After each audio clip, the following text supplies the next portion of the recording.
दो धाराएं हैं वैचारिक तौर पर। एक आरोप है कि भाई बीजेपी राहुल गांधी को उतना तो ऊंचा करती रहेगी ताकि लड़ाई, ये नैरेटिव बने कि भाई मोदी वर्सेस राहुल।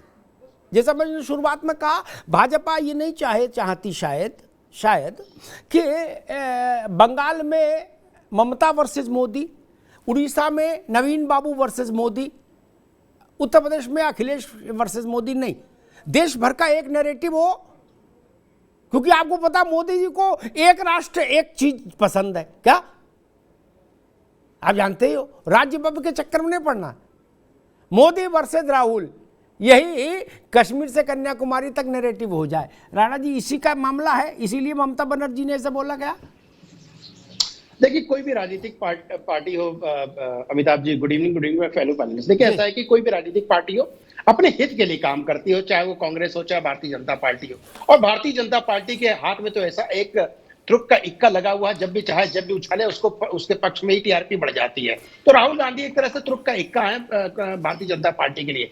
लेकिन देखिए, इसमें कांग्रेस को सोचने की जरूरत है, कांग्रेस को आत्ममंथन करने की जरूरत है कि 2004 में भी ऐसे आपको याद होगा कि था, कांग्रेस उथल पुथल में थी, कोशिश कर रही थी कि सारे विपक्षों को जोड़ करके अटल जी के खिलाफ चुनाव लड़ा जाए। लेकिन उस समय का नेतृत्व, उस समय का भारतीय जनता पार्टी और आज के भारतीय जनता पार्टी में जमीन आसमान का अंतर यह है कि उस समय उस व्यक्तित्व, देखिए मैं अटल जी का बहुत सम्मान करता हूं, बड़े आदरणीय नेता, देश के नेता हैं, लेकिन उस तरह से सर्वमान्य जो जनता के नेता मोदी जी को जनता इससे प्यार करती, स्नेह करती है, एक वट वृक्ष के तरह है, वो शायद वो ओहदा हमारे पहले के नेताओं को नहीं प्राप्त था। अगर इसकी तुलना की जाए कि दोनों राहुल गांधी या मोदी जी, तो कोई मुकाबला ही नहीं है। तो मोदी जी तो बहुत ही आगे चले जाते हैं, राहुल गांधी एकदम पीछे हो जाते हैं। और दूसरी महत्वपूर्ण बात है, देखिए कहीं ना कहीं ममता बनर्जी एक बेवाक नेता है, और इनकी मैं तारीफ करूंगा कि ममता जी ने बेवाकी से बोला कि भाई राहुल, ठीक है संजय राणा, ठीक।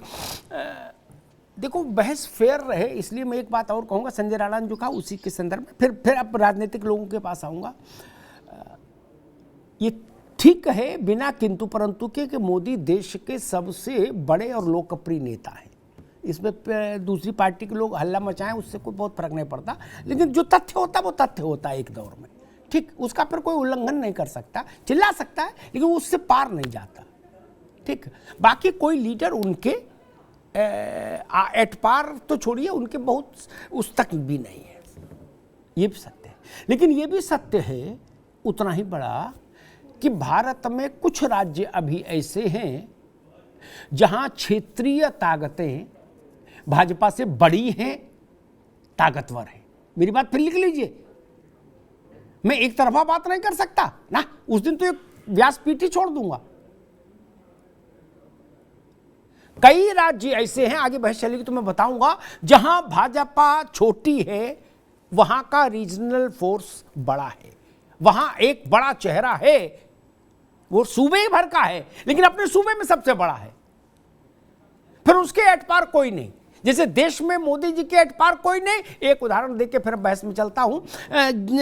उड़ीसा में नवीन पटनायक, जैसे देश में मोदी, वैसे या कहिए उससे भी ज्यादा डेंसिटी के साथ उड़ीसा में अकेले नवीन पटनायक है।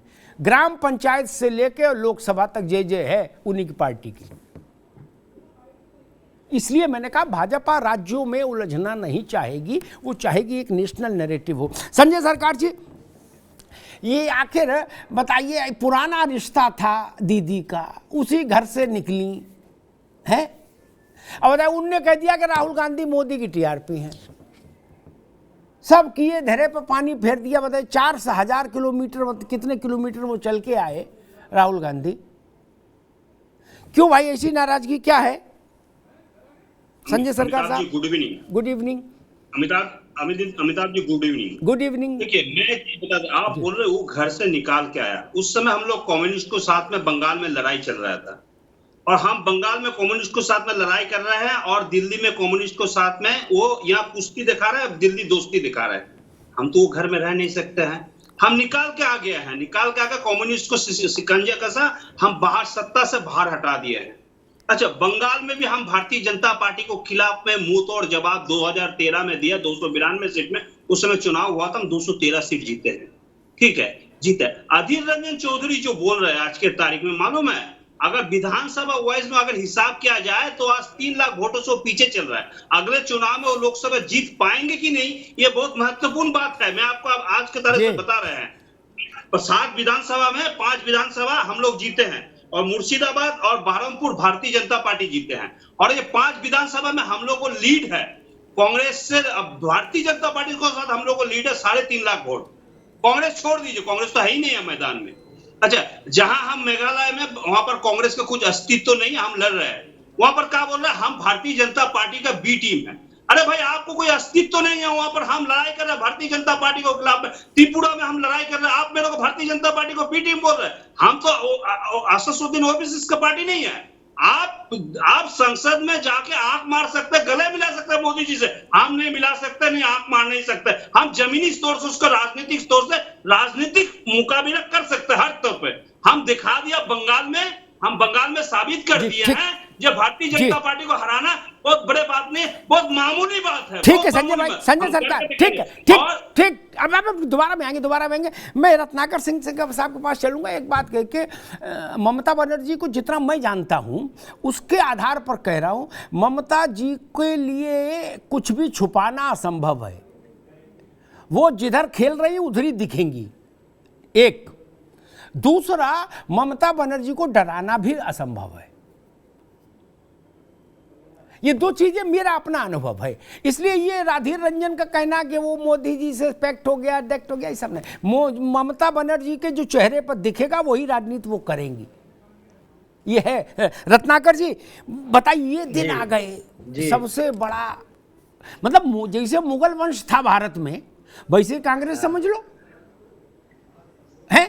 अब ये स्थिति आ गई कि लाल किले से पालम तक है, जहां पना की सल्तनत, जिसे मुगलों के लिए कहा जाता था, वो रंगीले शाह रंगीले जब आए थे, वो स्थिति आ जाए कि कांग्रेस से विपक्ष, छोटे छोटे क्षेत्रीय दल ये कहे कि हमें आप बॉस के रूप में मंजूर नहीं, हमें राहुल गांधी स्वीकार नहीं नेता के रूप में।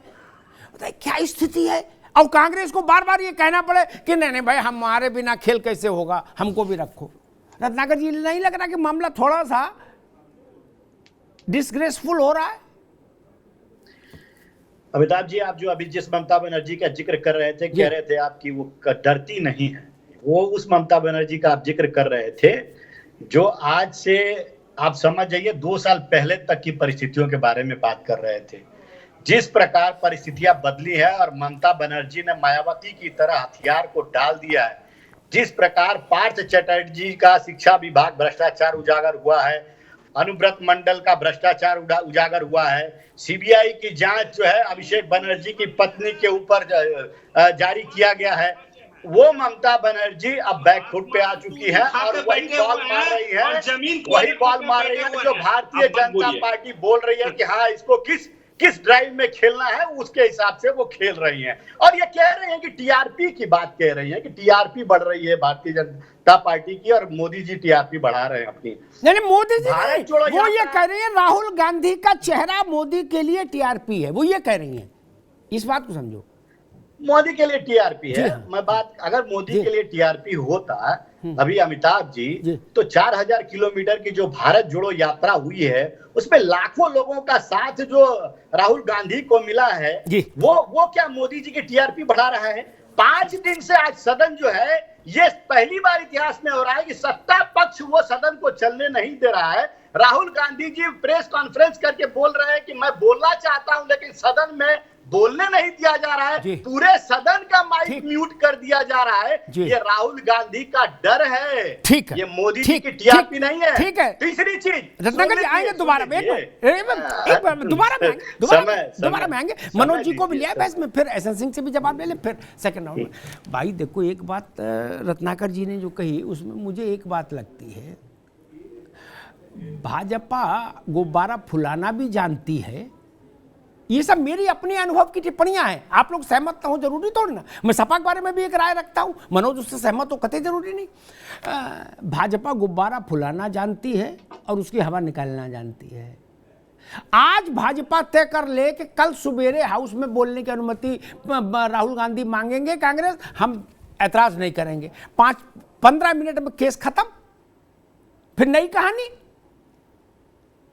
नेता तो भाजपा ही बना रही, वही तो लोग कह रहे हैं कि भाजपा वाले नेता बना रहे हैं राहुल गांधी को। नहीं, 5 मिनट का केस खत्म।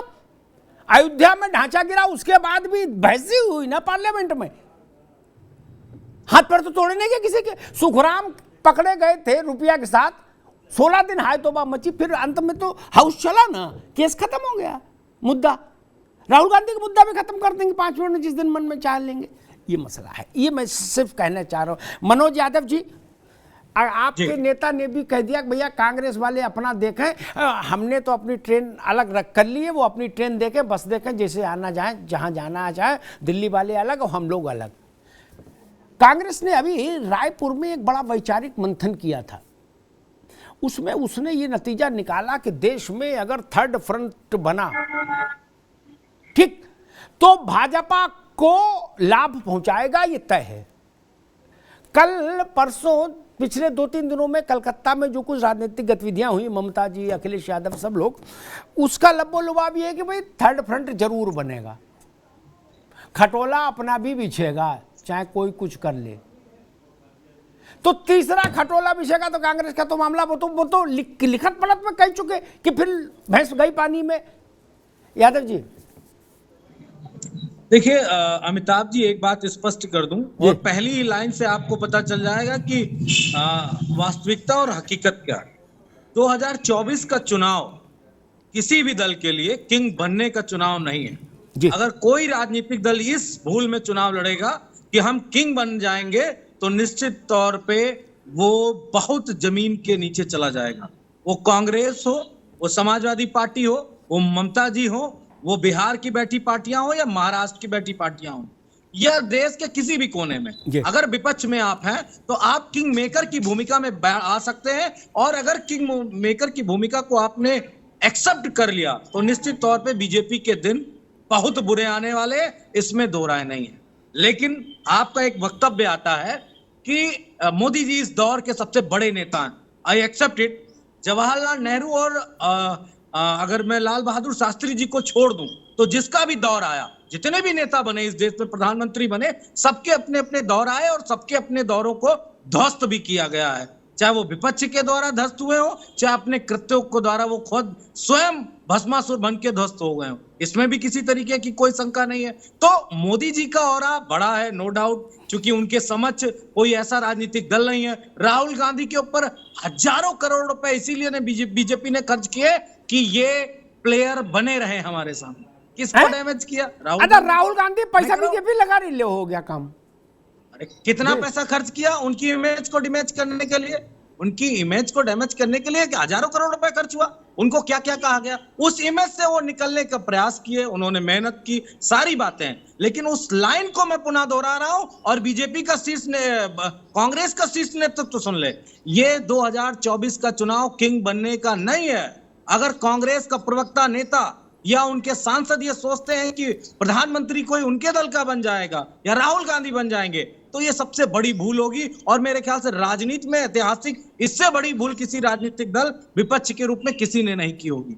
ये बात स्पष्ट और दीगर है। कांग्रेस की एक लाइन बोलूं, कांग्रेस की एक बड़ी भूमिका है, इससे भी नहीं डिनाई किया जा सकता, क्योंकि बहुत सारे ऐसे स्टेट हैं जहां वो बीजेपी से डायरेक्ट लड़ते हैं। ठीक है रत्नाकर जी, अभी नहीं आएंगे आपके पास, अभी नहीं आएंगे, अभी रुक जाइए, ठीक।